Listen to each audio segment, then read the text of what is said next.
Hey everyone, welcome to our course on making a minimalist geometry survival game in Godot.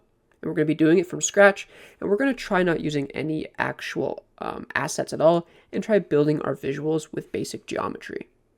And the idea for the game that I'm thinking is that we're just going to have a simple arrow in the middle of the screen, maybe with a circle in the middle of it. And essentially all we're going to do is be able to rotate this arrow left and right, and we're going to try to avoid shapes that are shrinking in towards the center. All right, so there's going to be a gap within these shapes, and essentially you're just going to have to move your arrow character into the gap before the circle closes or before it hits your character. All right, so it's going to be a pretty simple game, but it'll teach us some pretty cool tricks on how we can generate shapes, and then how we can just do some general keeping track of your best score, and then character input, and again, geometry in order to make these shapes. So in order to get started, we're just going to make ourselves a simple background or a main scene in order to encapsulate the whole game. So in order to do this, we're going to go ahead and create a new root node. And I'm going to go ahead and just give it a new name. I'm just going to call it main, because of course that is what's going to be our main scene where everything takes place. And then after that, I'm going to add ourselves a control node. All right, and the reason we're going to use a control node is because this game can more or less be UI based. All right, so then after we put a background inside of this node, we can just use UI coordinates in order to ensure that it stretches the whole screen. Okay, so I'm going to go ahead inside the control. I'm going to go ahead and add a color rectangle. All right, and that's just going to go ahead and be our actual background. So of course now we can take a look at this blue line here, this really faint outline, and that is currently our screen size. If you want your screen size to be larger, you can go into your project settings and change the viewport width and viewport height, or you can make it dynamic. But for this example, we're going to keep it at the base 1152 by 648. Then all we have to do after we create this rectangle is, of course, decide what color you want your background to be. So you can go ahead and mess with the RGB if you want. I'm just going to make it something like a dark purple for the time being. You can make it black, you can make it whatever color you want. It doesn't actually matter. And then of course, after you have it set up like that, you can make sure that it actually stretches the entirety of your screen. And in order to do that, you can try doing it manually, or you can go ahead and go into your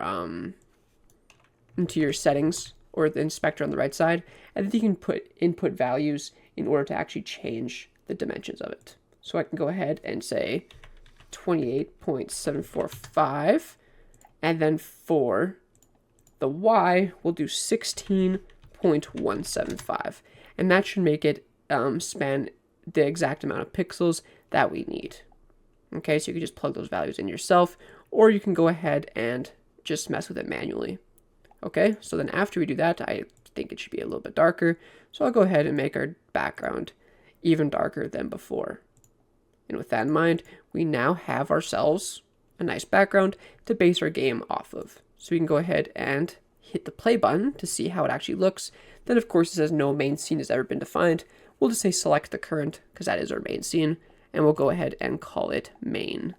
And there we go. If we start the game, you can see that we are inside of this rectangle here. And if we were to increase the size of our window, you can see that just encapsulates inside of this 1152 by 648 frame. So now we can go ahead and just close out of it. And there we go. We have ourselves a background. And now we need to figure out, well, what's the next step in our game? And the next step, in my opinion, is just trying to figure out how we set up the character in the middle of our screen. But I guess before we actually get into that, we will just set up our, we'll just get a little bit more organized, and then we'll actually start breaking it up into more specific sections. So inside of this folder here, we're going to go ahead and create a new folder called main, and then inside of each folder, we're just going to put its respective scene, and then within that respective scene, we're also going to create, its script that's going to need. In our case, I think since main is going to be our main game state for the game, we're going to be using it to spawn in not only the character that we're going to be making in probably the next video, but we're also going to be spawning in rings dynamically, right? So of course, in a shape dodging game, you will have to spawn a bunch of shapes non-stop, And then of course, the best way to do that, of course, inside of your main scene is just spawn them within, that script for the main scene. So go ahead and attach a script, call it main.gd. We're not exactly going to be using it yet, but we just want to make sure that everything is organized. And then, of course, we're going to create a couple new folders that we'll be using down the road. We're going to have a player folder, which we haven't really messed with yet, but other than that, we'll also have one for keeping score. So we'll have a score, maybe labels folder. We might change these around later. And then lastly, we'll have one called circle rings. Or you can just call it shapes or anything like that. But I think the shape that we're going to be spawning to converge on the middle of our map is going to be indeed a circle. So again, I have these folders. You can, of course, name them anything you want. I just want to get us prepared for the next video. So with that in mind, I'd like to thank you guys for watching. We just learned how to basically make a background for our game, and then we just set up some files for future reference. So I'll see you guys in the next video when we start working on player controls and then actually learning how we create a circle in the middle and an arrow that can wrap around it when we move. So see you then. Thank you. Hey everyone, welcome back to our course on making a minimalist geometry survival game in Godot. And in the last video, we just focused on essentially initializing the project and just setting up some files for organization. And now we're going to work on our first big class or first big section, which is of course our player. And in order to do that, we're going to go into our player folder. Then we can go ahead and just create a new scene. All right, and of course we can just name this player. You can name it whatever you want, but I'm gonna go ahead and call it player. And then within player, I'm also going to just make sure you have that scene opened up for us. All right, and now we have a scene opened up. Well, essentially, what is our player? We already talked about how it's going to be, there's going to be a circle in the middle of our screen, and then the arrow, aka the player, is going to rotate around it with the arrow keys, or whatever keys you want. I'm going to use the left and right arrow. So I guess before we actually create the arrow, we should set up controls. So in order to set up controls, you go ahead and go into your project at the top left, and then select project settings. At the top, there are a couple tabs. The tab you're looking for is, of course, the input map. Inside the input map, you can go ahead and just say add new action. So again, for the action, I'm going to do rotate left, and then click add. And then we have a second one called rotate right. We're only going to do 2 buttons for this game, and then we should be fine. After you create the action names, you can click on a specific one, and then you can see there is a plus sign to the right of them. So for our rotate left, we're going to click add event, and you can see it's listening for input. You can go ahead and look for the input that you want in the event that maybe you want a controller and you don't have a controller connected yet. But I'm just going to click the left arrow on my keyboard. Go ahead and click OK. Then we're going to do the same thing for the right arrow. Now we have our left and right keys that are assigned, and now they have a name, rotate right and rotate left. So now if we're listening for input, we just want to look for these specific names. Okay, so that's all of our controls. It's not too complicated, so just make sure you have the right keys binded, and then you can go ahead and click close, and now we're back to our player scene. So inside of our player scene, there are a couple things that we're going to want to create. The first thing that we're going to create is a child node from here, and we're going to call it I think it's called an area 2D. And what an area 2D is, it's essentially an abstract region of 2-dimensional space, but it's able to detect collisions with other objects. All right, so essentially we're going to be able to detect if a circle ring that's converging on our character gets touched. Okay, so essentially it's just used for collision detection, and we can go ahead and stick it underneath player or underneath the root. As you can see here, there is a warning because the node has no shape. All right, so area 2D needs to have an actual shape, otherwise it doesn't know where the overlap starts or ends. So of course we have to add some child nodes in order to accomplish that. So now I'm going to add a polygon, and the one we're looking for is a polygon 2D. And a polygon 2D is essentially just a drawing that does not have any collision enabled, and that's going to be our visual arrow, all right, the one we actually see, the one that actually gets drawn onto our screen. We're going to go ahead and rename that to whatever you want. I'm going to call it arrow polygon, And then the parent, the area 2D, I'm going to call it arrow area 2D. We're just going to try to keep things as descriptive as possible. And then after our arrow area 2D, we're also going to look for a collision collision polygon 2D. And essentially what this is going to do is we're going to be able to draw out the exact shape of our arrow or our main character, and that's going to be its collision box. And since it's a collision box, it's going to be able to be detected by other area 2Ds. All right, so of course this one has a collision polygon, but then say our circle also has a collision polygon. We'll be able to detect collisions between the circles as well as our main character. All right, and as you can see here, it also says an empty collision polygon 2D has no effect on collision. And that's because we, again, didn't assign it any points. And we're not going to until we actually get into the scripting part of our video.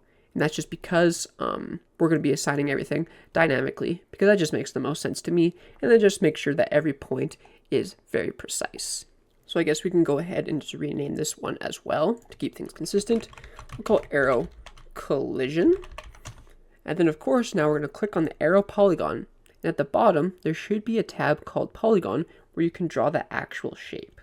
Of course, we can do this programmatically, but since it's such a simple shape being just a triangle, I think we'll be able to do just fine. We're just going to click on here. Click the pencil, and then you can just drag across. As you can see, it's not exactly centered. We just drag across, and then we're going to connect it and try to draw as much as a normal triangle that you can. And of course, as you can see, we can just drag the shapes around to make sure it's actually centered properly. You can make it as long or as skinny as you want. But again, it's just kind of something very temporary that we can work with. Then of course, we can just make sure that it is centered completely around our scene as so. Okay, so again, you can just scroll in, make sure that everything is to your liking. And yeah, just make sure everything's centered, and we should be more or less good to go. All the lines seem to be relatively straight. And there we go. We have ourselves a nice polygon shape that we are able to work with. And of course, down the road, we can change the scale if we don't like the specific size that it currently is. But for the time being, I think this will be more than fine. So we can go ahead and click save. And then we can try to figure out, well, how do we actually spawn this inside of our game? So of course, like we discussed, we would go ahead and do that in main. So we'd go ahead and click on the script for main, and we can open up that tab. Okay, so inside of main, how do we spawn something? Well, what we'd have to do is we would have to make a reference to that player scene that we just created, and then we can go ahead and spawn it with ease. So we'd say onReady. So at onReady, this just means the variable will be ready before the game is actually ran. And then we'll call it a variable, and then we'll call it this player scene. And then it's going to be of type packed scene. And then it's going to be equal to preload. So again, make sure it's preloaded before we mess with anything. And then we're just going to get the path to that player scene that we just created. Okay? And then likewise, we're also going to get the screen size. So we're going to say onReady variable screen size. And it's going to be equal to get viewport dot get visible rectangle. And then we're going to get the size. Okay? And then we're also going to, I guess you could do it in the same function or the same line. We're going to go ahead and just split it up. We're going to get the very center of our screen. And the very center of our screen is going to be equal to the screen size we just grabbed. And then we're going to go ahead and divide it by 2. Okay, so again, this is just a bunch of variables that are set up beforehand. But now we can go ahead and create our first function, and then it's going to be _ready. And with this function, it's going to be called whenever the game is ready to be ran. So it's going to be automatically called. Inside of here, you can go ahead now and just try calling, say, a function spawn player. Of course, we haven't made this function yet, but we can go ahead and just make one now. So function spawn player. And then, of course, it's going to return void, because, again, it's just doing something. It's not returning an actual value. So now how do we actually spawn the player? We say variable player instance is equal to player scene. Again, player scene is the one we just loaded up here at the top. And then we're going to say dot instantiate. Sorry, I can't pronounce it very well. And then after it's initialized, we can add child. So again, we're going to add a child to our main scene. And then, of course, we're going to add this player instance as a child.